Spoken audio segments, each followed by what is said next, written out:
সুপ্রভাত সকলকে। এখন থেকে আমি আমার ব্লগটা শুরু করছি। আর সকাল সকাল বৃষ্টি, সকলে দেখো ভালোই বৃষ্টি হচ্ছে। সারা রাত্রি বৃষ্টি হয়েছে, কিন্তু জানি না বৃষ্টি কমবে কি না আদৌ, কিন্তু দেখে মনে হচ্ছে না যে কমবে। কন্টিনিউ বৃষ্টি পড়েই যাচ্ছে।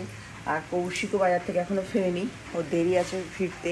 এবার আমি রান্না বসিয়ে দেবো, কারণ সানা আজকে স্কুল আছে। আর কী জানি কী করে নিয়ে যাবো, আমি জানি না বুঝেছি, কারণ এতটাই বৃষ্টি। দেখি কৌশিক আসুক, তারপর ডিসাইড করবো যে ও স্কুলে যাবে কি যাবে না। কিন্তু আমি আমার রান্নাবান্নাগুলো তো কমপ্লিট করে রাখি, আর ওর টিফিনটাও রেডি করে রাখি। যদি যাই তাহলে বেরিয়ে যাব। তো সানাকে আজকে আমি স্কুলে নিয়ে যাচ্ছি, আবার ট্রেনে করে। যাই হোক, তো আজকেও টোটো করে যাবে না, ট্রেনে করেই যাবে। আমার একটা কাজ আছে, একসাথে সব কাজ মেটাবো। তো সানাকে স্কুলে পৌঁছে দিয়ে আমার কাজও কমপ্লিট। এবার আমি একটা টোটো পেয়ে গেছি ফাঁকা, সেই টোটো করে এবার বাড়ি থেকে রওনা দিচ্ছে। আর কন্টিনিউ বৃষ্টি পড়েই যাচ্ছে, মানে আমার গা হাত পা কিছুটা ভিজেও গেছে। যাই হোক, এবার বাড়ি পৌঁছতে পারলে বাঁচি।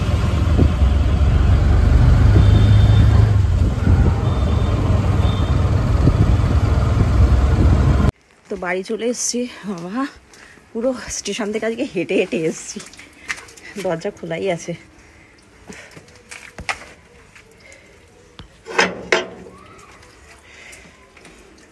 এরা দরজাও লাগায়নি, মহারাজ কর কাউকেই দেখতে পাচ্ছি না। রন্স, এ রন্স আসছে। কি রে, দরজা খোলা, তুই এখানে নেই, কি ব্যাপার? হ্যাঁ, ব্যাপারটা কি? কোথায় ছিলিস? সকলে দেখো, শীতকালে যেমন গুটিয়ে শুয়ে থাকে, রনি সেরকম ল্যাজটা নামিয়ে দিয়ে গুটিয়ে শুয়ে রয়েছে। সেই যে বলেছিলাম, আমার ল্যাজ নাড়াচ্ছে। সব বুঝে, ঠিলের মধ্যে সব বুদ্ধি টকবক টকবক করছে।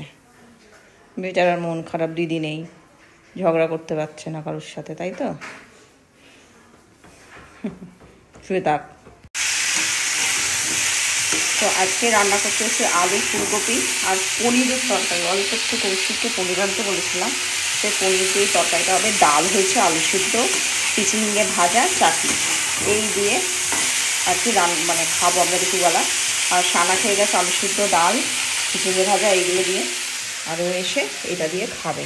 আর যেহেতু আজকে আবার সানাকে মানে দিতে গেছিলাম আমি, আর আমারও একটু কাজ ছিল ব্যান্ডেলে, তো সেই কারণের জন্য আজকে সেরকম কিছু রান্না নেই। যথারীতি রাত্রিবেলা দেখা যাবে। আর কৌশিক মনে হয় আজকে যাবে না, তো রাত্রিবেলায় এবার একটু বসলাম। আর ভালো লাগে না, বাইরেটা এখন একটু ঝরেছে বৃষ্টিটা, মানে পুরো কন্টিনিউ সকালবেলা ধরে বৃষ্টি হয়েই যাচ্ছে। তো এখানে আমার পনিরের তরকারি কমপ্লিট, ফুলকপি আলু পনির রেডি হয়ে গেছে। আর এখানে আমি আর একটু তাল ছিল, আর একটু বড়া কিছু, বড়া শেষ, আর 2 পিস পড়ে আছে, তো একটুখানি রয়েছে তাল, ওই দিয়ে আমি আর একবার একটু বড়া করে নিয়েছি। মিনিমাম 2টা মতো তো হবেই, তো ওদের আর একবার খাওয়া হয়ে যাবে।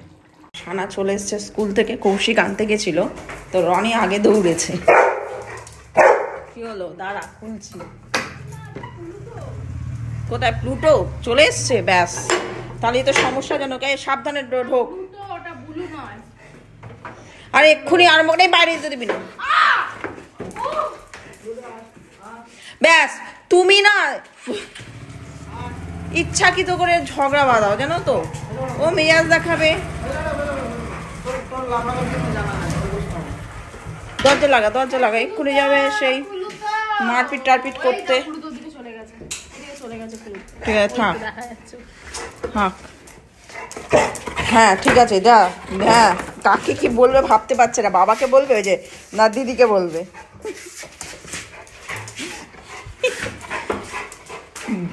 তোমরা দুজনেই ছেলে না, ও তোমাকেই বলবে, দিদিকে বলবে না।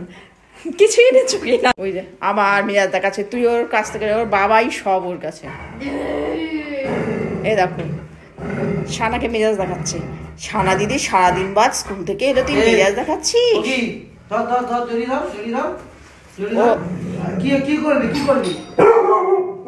মামাও চলে এসছে পেছন পেছন। যা মামার কাছে, যা। ও মামার কাছেও যাবে না। ও হ্যাঁ হ্যাঁ, দাও দাও। দাদা আগে শুনে নাও ভালো করে, বলো। এটাকে এইভাবে নিয়ে যাও। হ্যাঁ, এইখানে গার্ডার মারা আছে, হ্যাঁ, গার্ডারটাকে খুলতে হবে।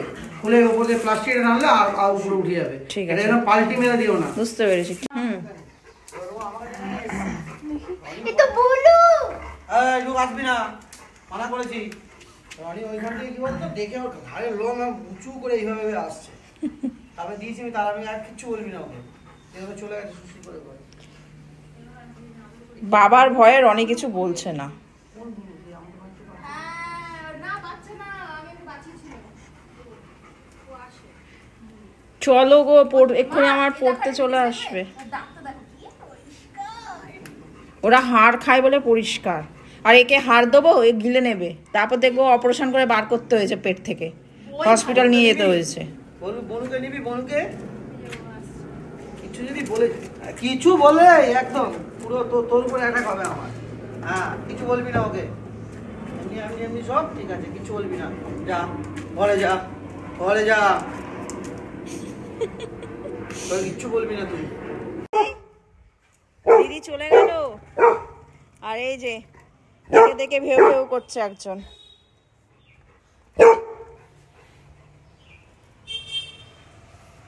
যাক, সানা পড়তে চলে গেছে, আমার পড়ানো স্টার্ট হবে। চল রনি, তুই এখানে বস চুপচাপ। এই জাস্ট পড়িয়ে উঠলাম, এখন বাজে প্রায় 8:30। তো সানাই মাত্র ঢুকলো পড়ে। তো এবার আমি রান্না বান্না করবো সমস্ত কিছু, আর নিচে যাচ্ছি। কি এনেছে যেন খাবার, তো দেখি কি খাবার নিয়ে এসছে। এখানে মারপিট করছিস কেন দুজন মিলে? দেখো কি বলবো, খাবারটা রয়েছে ও তাকাচ্ছে। তাকাচ্ছে তো কি হয়েছে? হ্যাঁ ঠিক তো, টাকাচ্ছে তো কি হয়েছে, তাই না? কি এনেছিস তুই? হাফ খেয়েছি, এই খাওয়া হয়নি। কি এটা? ওই ক্লজ, চিকেন ক্লজ। সেটা আবার কি নতুন? রানী না এখানে বস।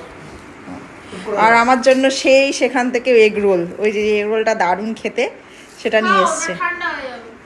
এই বেশি করে ঝাল দিয়ে যাচ্ছে তো সে, কিন্তু লঙ্কাগুলোতে ঝাল নেই, এটাই হচ্ছে সমস্যা। এক ফোঁটা ঝাল নেই, কবে যে ঝাল লঙ্কা পাবো সেটাই ভাবছি। ওরম তাকায় না রনি, তুমি ভালো না, ওগুলো খেলে শরীর খারাপ করবে, ওরম করতে নেই। কি শোয়া তিনজনের, একজন চিটপটাং হয়ে সুরসুরি খাচ্ছে বাবার কাছে, একজন নাক ডলছে, একজন টিভি দেখছে। এটা কি? হ্যাঁ এ রনি, সবাই তোকে দেখে নিল। রনি, সবাই তোকে দেখে নিল। ও খেলবে, এতক্ষণ যা করছিল না, ওর বাবার সঙ্গে খেলা দেখলে তোমাদেরও মাথা খারাপ হয়ে যাবে। সেই রয়্যাল বেঙ্গল টাইগার যেমন থাবা মারে ওরকম। হ্যাঁ, আমি যাচ্ছি রান্না করতে। তো আমি এখন বানাচ্ছি হচ্ছে নাড়ু, যেহেতু গুড়টা আজকে এসছে, গতকাল আসেনি আর কি, নিয়ে আসতে পারিনি, তো ওই জন্য আজকেই আমি নাড়ুটা বানাচ্ছি। কি